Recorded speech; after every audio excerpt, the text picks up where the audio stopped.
جس سے جس سے ایمان شروع ہوتا ہے.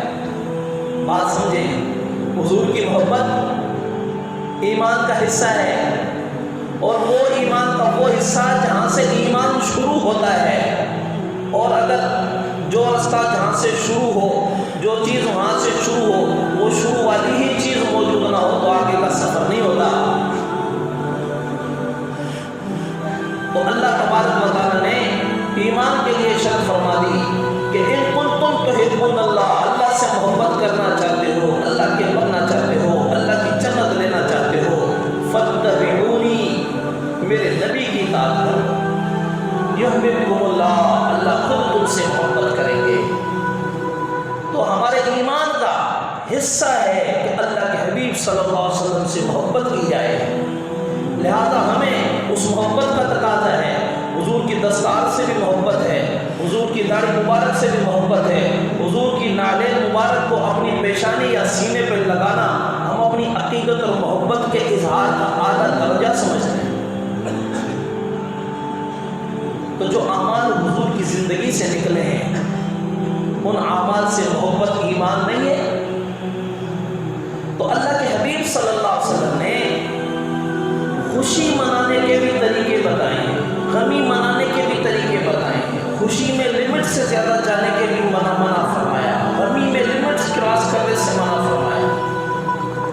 حضور نے فرمایا من ضرب الخدود وشق الجیوب فلیس منا، کوئی اپنے غم اور دکھ میں اپنے چہروں کو پیٹ رہا ہے، منہ پہ مار رہا ہے، سینوں کو چیر رہا ہے، فلیس منا، وہ ہمیں سے نہیں. غم ہوتا ہے بیٹا چلا گیا، بیوی چلی گئی، والدین چلے گئے، غم ہوتا ہے، دکھ سے انکار نہیں، آنسو بہانے سے انکار نہیں، رونے سے انکار نہیں، فطرت کا تقاضا ہے. حضرت ابراہیم رضی اللہ تعالیٰ 10 ہجری کا واقعہ ہے. حضور صلی اللہ علیہ وسلم کی عمر 60 سال کے قریب پہنچ چکی، بلکہ 60 سے اوپر ہو گئی.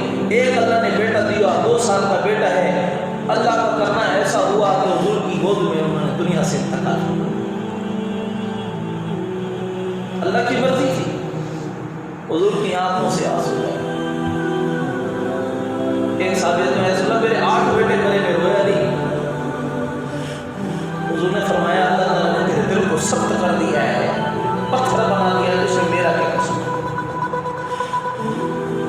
دکھ پر رونے کی اجازت ہے، لیکن اتنا آگے بڑھ جانا کہ اللہ سے شکایت، اے اللہ اب کچھ چیزیں ہیں، یا اللہ تجھے اس کو لے کر تجھے کیا ملا، اس جوان کو تو نے لے کر کیا کر لیا، تجھے کون سا کمی تھی، تو نے کون سی ہماری نعوذ باللہ دشمنی نکالی. اس طرح کے الفاظ انسان کی ایمان کی جڑیں کاٹ دیتے ہیں.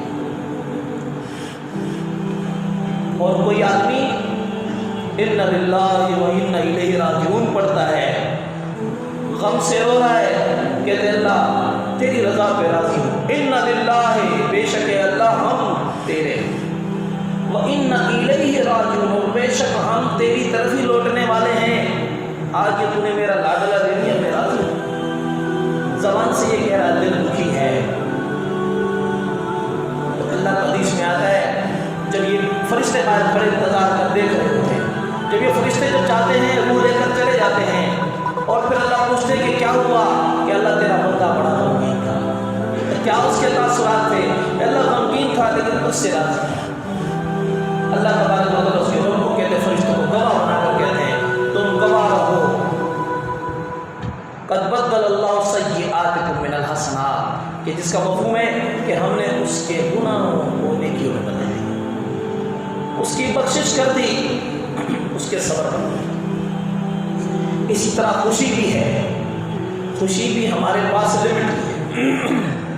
کس طریقے سے خوشیاں ہوتی ہیں؟ بعض شادیوں میں اس قدر خوشیاں، کوئی ہوائی فائرنگ کر رہے ہوتے ہیں، کوئی پٹاخے بجا رہے ہوتے ہیں، کوئی تیز آواز میں کوئی گانے بجانے کر رہے ہوتے ہیں، پڑوس میں دل کا مریض ہے، کوئی بوڑھے ہیں، ان چیزوں کا خیال نہیں. اسلام کہتا ہے خوشی کی لمٹ میں ہو.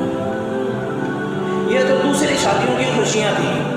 اور اگر خدا نہ خواستہ کوئی اسلامی خوشی آ جائے تو ہم سمجھتے ہیں کہ بس اب اسلام کا نام آ گیا ہے، اب ہر چیز جائز ہو گئی ہے. ایسا نہیں ہے. حضور صلی اللہ علیہ وسلم کے آنے کی سب کو خوشی ہونی چاہیے، لیکن صحابہ اہل بیت اور بعد کے لوگ